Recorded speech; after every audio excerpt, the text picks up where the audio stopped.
Hello, my name is David Arthur Johnston, and this is going to be my 2 cents on Pizzagate. I did, I just made a video and it was awesome and it said everything that I wanted to say right now, but I started it and I didn't notice that the mic wasn't turned on. And so now I'm left in a good test of patience. Pizzagate, it is a phenomenon. It means so much. So much is attached to it. It's sort of like uh, now to say Pizzagate is to reference a phenomenon that has enlightened tens of thousands of people, like to a point of verification expertise. People started trusting their intuitions and themselves. I'm inspired by the 60 Minutes video. I think something happened there. People saw all the propaganda that was coming out, like how obvious it was, and like there's almost a formula to it, and we all figured out the formula. And I think it was right away he started talking about the thing and he put his opinion on it, like within 10 seconds of like the opening scene, he condemned it as a heinous thing or something. And then it's like that there's an archive, that we have a memory. We are able to connect dots, and subconsciously as a culture, or just in general, that dot connecting is also in human behavior, or behavior, the motion of spirit. We can tell if someone's happy, we can tell if someone's sad, we can tell if someone's pretending to be happy. Uh, and at the same time, all of us growing up in an environment where half the people, oh, that's quite an exaggeration, a lot of people are actually making a science of lying. And but it's that it is a singular universe and that there are unshakable parameters, uh, is sort of a thing that saves us in the end, because you don't own your brain, essentially. Like, if you feed your brain lies and then your brain sees the truth and then you keep feeding it lies, it makes you crazy. Uh, so there are fundamental things at work here. What I'm saying is, well, lots of stuff. I wanted to talk about fate and the delusion of free will, and how there is hate propaganda specially made for the suggestion of that I'm suggesting. Like they're saying that the pedophilia, they'll say some exotic foreign doctor had gave an opinion saying pedophilia wasn't a choice, which of course is ammo for the people who are outraged and think free will is real. And so they anyone saying it's all fated becomes an apologist, which isn't quite the case. We've been all under a horrible delusion, like millions and billions of us, for like 1,000 years, or for a long time. It has to do with the same things that all the religions are founded in. Uh, ask Jesus. I don't like including religious stuff because there's already a lot of stuff in play. I just empathize with Jesus because I know why pride is a sin, and it really has nothing to do with arrogance. It has to do with an actual truth that's ignored. Essentially, we were all taught free will was what was going on. Like there was this choosing process, and that we had original thought, which in turn, allowed for great moments of, oh, I accomplished something, but at the same time, it allowed for, oh, that person's evil. Oh, that person's horrible. Oh, that person's scary. Run or fight. When in fact, the reality is that person is as much a creature of experience as anything, as you are. So there are bigger things going on. And patience, because there is a sadness as well.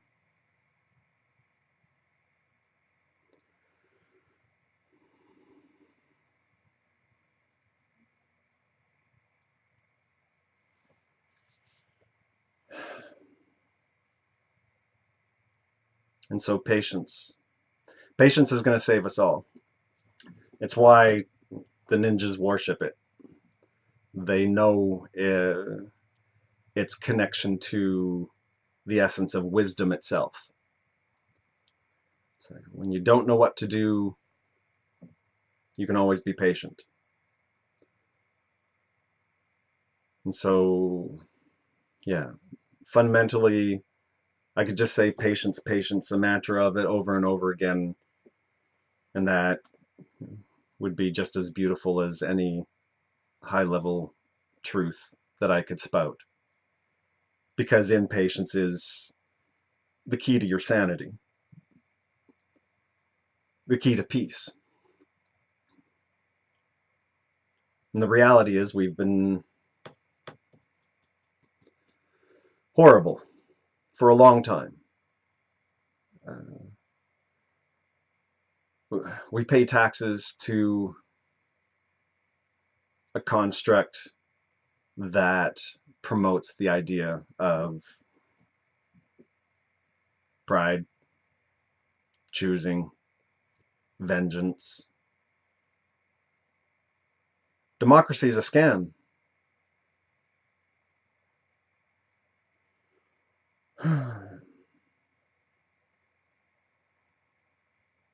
But it's all been naive. Even the most horrible of us.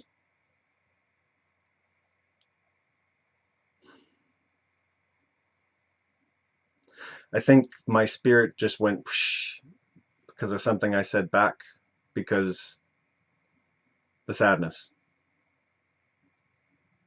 Because you think,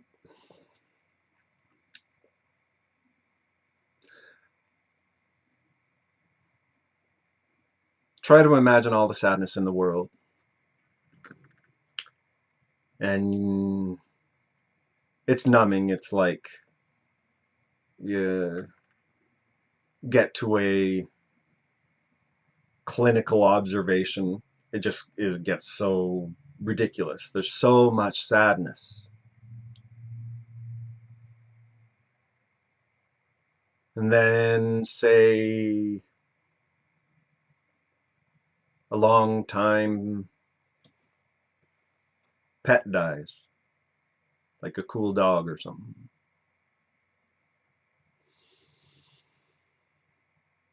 And then you know that animals are people. And then you see the maddening hole we've dug for ourselves.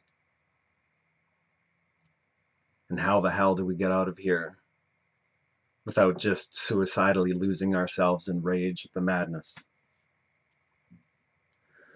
Well, I suggest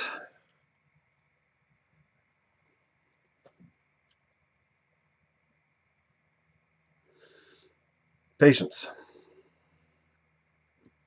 There's a stoicism that comes with the willingness to look at the sadness and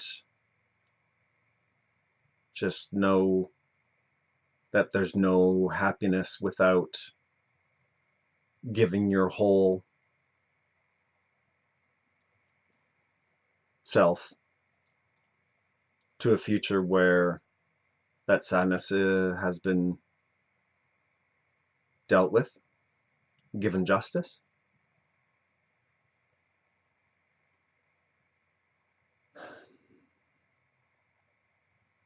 Like, look at the founding of North America and South.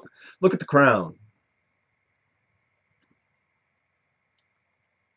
It was systematic mass rape. Our cultures are based in systematic mass rape. And that's not even half of it.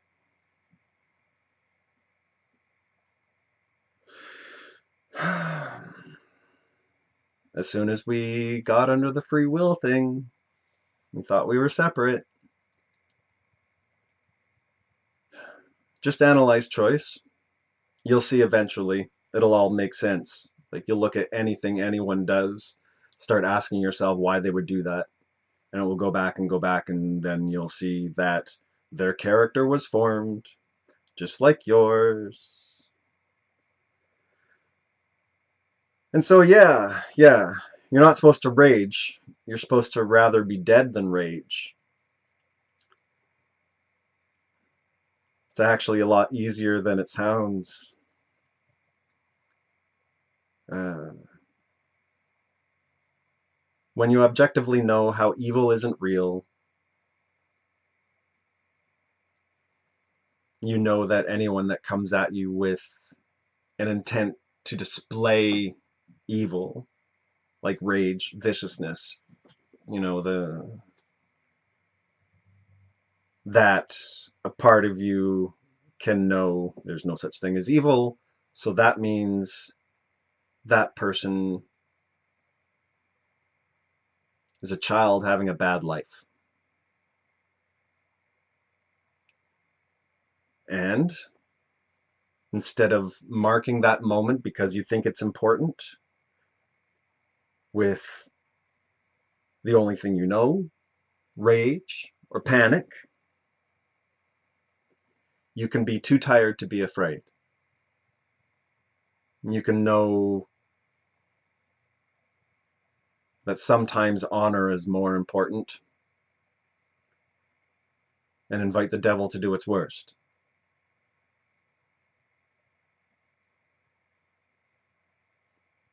Starving to death gracefully is what I'm suggesting.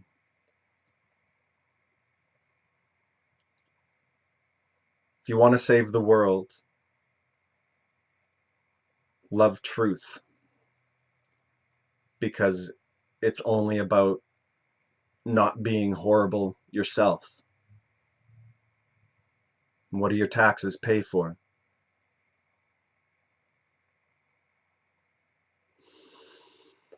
I don't know if did I already say it in this. Uh, Research the Right to Sleep campaign, just in case the world has to go full refugee and money arbitrarily stops working. All right, sweet dreams, and the video I made before this one was so good. But this one is good enough. So my name's David Arthur Johnston. Sleep's legal in Victoria. Free will isn't real. Which means evil isn't real. Which means hate is absurd. And it's just that everything's insane. And everyone has been naively complicit. Thank gosh there's no one to blame. You're the Buddha. You're God. You're an angel. A thing without a beginning. Analyze choice. It's divining. You're an angel. Literally. Like Lucifer was a guy who convinced all the people that free will was real. Analyze choice. It's the core of self-knowledge. And the core of the wisdom of the virtues. It's a singular truth. To say something that isn't true means it's false. To be humble is to say you don't know when you don't know.